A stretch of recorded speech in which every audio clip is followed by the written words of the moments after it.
There was no sign of the small creatures they were seeking until long after they entered the forest. Although Lordran told his men to be careful, and they stabbed their spears into every bush they passed, it seemed as if nobody was there. Could they have all run away? Lordran thought to himself. If so, it would mean that they didn't have to fight, which was a good thing. However, it would also meant that he had marched 5,000 centaurs out of the plains for nothing. Almost 2 full hours after they entered the forest, they came across a scene of broken wooden buildings, similar in design to what the centaurs themselves used. Only, these were obviously made for creatures far smaller than themselves. "All right," Lordran said, his voice echoing out among the forest. "This is their camp. Scouts, spread out and find them," he shouted out, causing a few centaurs to break off from the group. However, it was at this time that Lordran began to realize that they made a terrible mistake. A giant crash, like the roar of a mighty beast, was heard from behind them. Several centaurs abruptly turned around, seeing that a pair of thick trees had collapsed. Beneath them were the shattered bodies of a few centaur mages or archers that had been staying at the rear of the formation. They didn't even have time to scream before they had been crushed to death. "It's an attack," Lordran called out, readying his spear. Still, their conditioning of having always fought on the plains prevented them from correcting their fatal mistake. They forgot to look up. Centaurs had bodies incapable of climbing trees, so naturally it was not in their nature to look up when looking for a creature that they recognized as being even remotely similar to themselves. As such, they failed to see their enemies peering down at them from the branches above. It wasn't until a high-pitched whistle echoed through the trees that Lordran truly acknowledged his error, but by that time it was too late. As he looked up, he saw arrows raining down from above. "Above us!" he shouted, raising one arm to protect his head. He felt the sting of an arrow piercing into his arm, but had no time to pay it any mind, for he could already hear screams from his forces. All around him, centaurs were being slaughtered. Not by the arrows above, for those seemed to be little more than a distraction. No, what was truly killing them were dangers below. But Lordran was never able to see that for himself. Behind him, a wide patch of ground lifted up like a hatch and a giant insect body lunged out, almost as big as Lordran's lower body. With a chittering screech, its front legs wrapped around his torso, and he felt 2 fangs piercing into his neck. Those near him could only watch as his body was quickly dragged back into the trap door that had appeared in the ground. Elsewhere, creatures of every variety had begun to appear out of nowhere. For some, like the spider that had taken Lordran in the opening moments of the battle, they appeared from underground. Others burst out of the trees, where hollows had apparently been hastily carved and covered up for them. With Lordran gone, it was up to the other 2 knights and the captains to rally the army, which had grown chaotic from the ambush. Yet, that led to another problem. Every time one of the soldiers stepped up to lead, whether it was one of the captains or a knight of the round, they immediately became the focus for a group of attacks. It was only after the first captain of Lordran's forces died that the small creatures descended from the trees. Arrows had begun to be fired up, as well as several spells that had set the trees themselves ablaze. Had it not been for that, their enemies would have preferred to stay in the branches longer, biding their time while their forces dwindled away. Yet, when they descended, the battlefield only became even worse. The archers and mages were unable to properly cast their spells in a chaotic battlefield for fear of friendly fire. Only those with the power of the archer at a sufficient strength could accurately target enemies, yet those were few and far between. Thus, despite the centaurs having an overwhelming advantage in numbers, the battle was not going well for them. That is not to say it was going any better for their enemies, as they repeatedly crushed or stabbed anything that attacked them. Yet, the losses were far from even, and the loss of leadership even caused several centaurs to flee the field of battle. However, how could it be that simple to get away? The path that they came in was blocked by a pair of thick trees that had fallen down, so they had no choice but to run around. What they encountered on either side sent chills down their spine. On one side of the trees was a lone enemy, standing with a pair of bone knives in his hands. Seeing that, the centaurs had the idea to trample him and escape this hell of a battle. But as they approached, he let out a cry in a shrill voice, calling various snakes and birds to appear. All manner of small critters swarmed at the centaurs, ignoring what would normally be their natural food chain. Even if their favorite meal was standing beside them, they treated the centaurs as their mortal enemies. On the other side of the trees were a total of 5 enemies. Each one had a bloody handprint on their chest, their faces covered in dry mud to offer them some light camouflage. As with the others, the centaurs that fled this way had the thought of charging through the few enemies here to escape outside of the forest. Yet, when they approached, their target seemed to vanish into the shadows, their bodies moving in strange ways that caused the centaurs to be unable to track them. Some began to flail their spears or daggers wildly as they charged and even managed to pierce through one of the assassins as they had been about to strike. The one who had made that strike managed to open up a gap that he could charge through, not looking back for a single moment as he left the forest at a full gallop. As for those that had not been so lucky, their bodies littered the ground. With every death the enemy took, they fought even more viciously. Their rage only grew, abandoning any thoughts of defending their own bodies as they focused purely on their attacks. For every one of them that died, they took at least 3 centaurs with them. When their numbers dwindled further until there were not even 100 left, they began taking out 10 centaurs for every one of them that died. Yet, even with that being the case, the centaurs did not stop fighting. No, to be more accurate, they couldn't stop. They had heard the terrified screams from those that had fled the battle, and knew that escape was not an option. They knew that they still vastly outnumbered the enemy, and so they continued in their single-minded attacks. Where originally rage and righteousness had fueled their actions, now it was only terror and the will to live. The battle raged for nearly 2 full hours before the last of the little creatures had fallen, as well as the last of their monsters that they could find. When the sounds of battle had begun to die down, those few who had blocked the path of retreat swarmed in, throwing away their own lives as they showed the centaurs what true fear was. Yet even they eventually fell.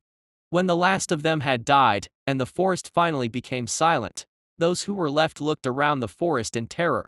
They had come here with an overwhelming army, 50 companies of 100 men each. And now, they could not begin to count the number of bodies laid out in the forest. Nor did they want to try. Their knights had fallen in the first minutes of the battle, their captains following soon after. At this moment, the centaurs wanted nothing more than to flee the forest, and that is exactly what they did. With nothing left to stop them, they ran. They ran as if the shadow of death was chasing them. They ran in any direction they could manage as long as it took them out of the forest. Where they had come here with 5,000 men, they now had less than 1/10 of that number, and what those remaining had seen would be burned in their hearts forever. The truly unfortunate ones were not those that died. It was not those that ran away. No, it was the injured, those who had been abandoned. The ones with a broken leg, unable to move. They could only lay among the corpses, screaming in agony. Some chose to end their own lives, while others pitifully wailed, hoping for the slightest chance of rescue. Yet, what would await them was only the harshest of truth. They were in a new land now, with new laws. Now, they had to abide by the laws of the wild, where the weak were devoured. And as the carrion beasts emerged from the forest, descended from the trees or crawled out from the ground, they realized something. They were the weak ones now. Chapter 77, A Glimpse Beyond the Veil. Shara stood as the leader of the group of assassins, those chosen to block the path of retreat for the invading creatures. Among the 5 selected for this task, she had undoubtedly mastered the class the most. If not for the suggestions of her people, Shara would have been part of the main ambush where she thought she belonged, instead of away from the front lines. She did not even really have confidence that they would retreat until they killed all of the halflings, and even if they did, they might not choose her path. Yet, her people insisted that she stay there. Even if it was only the smallest chance, this gave her a chance to survive the fight without going against her ideals. Her people truly wanted her to live, even if she was the only one among them. Yet, nobody really gets what they want in this age. It was not long after the battle began that she saw fires emerging from the trees, a sign that the enemy force had a number of mages. Yet, for some reason, the first only burned off the first layer of bark from the trees before going out. She wasn't sure what that meant and would have liked to study that for future plans, but she heard hooves rapidly approaching her. At first, it was only 3 of the creatures that had chosen to run in this direction, but Shara would show no mercy. With a subtle nod of her head, her and the 4 others sprang into action.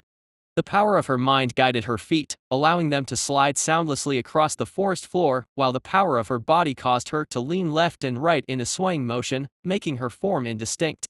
This was the movement technique of the assassin class, the shadowless step. With it, they rapidly approached alongside the three creatures.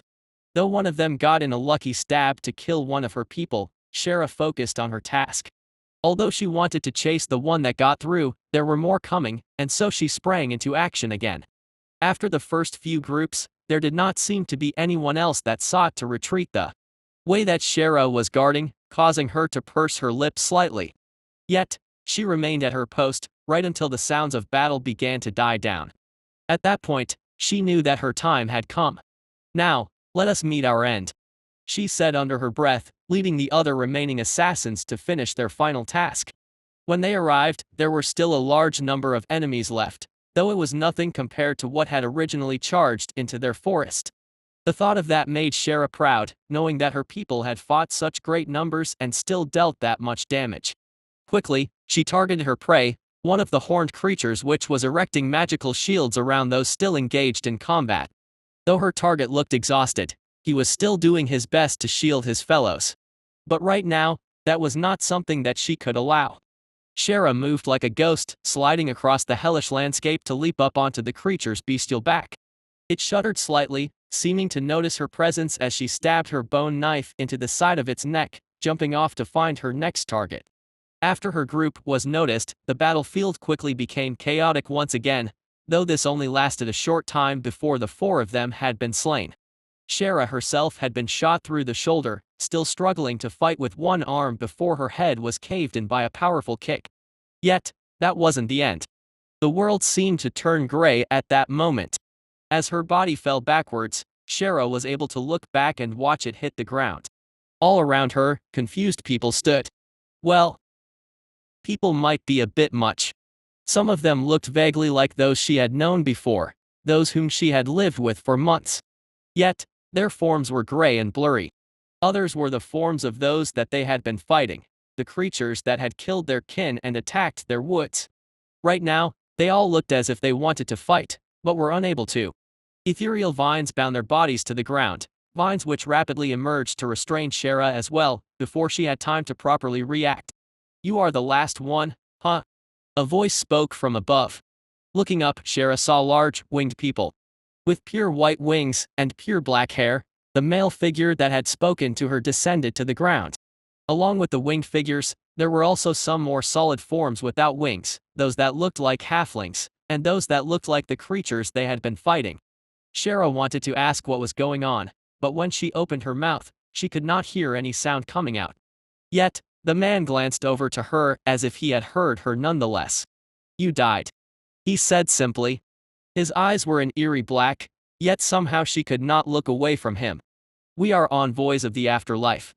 The governor of the fallen heard that there was going to be a battle here today and dispatched us to convey you to the other side after everything was done. Now, just wait there for a moment, and things will be explained shortly." After saying up to there, the man turned back to look at the others.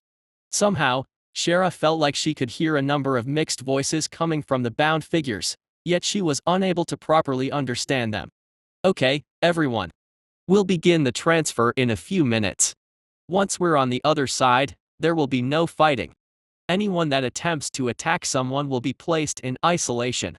If you have family on the other side, we will attempt to help you locate them in a timely manner."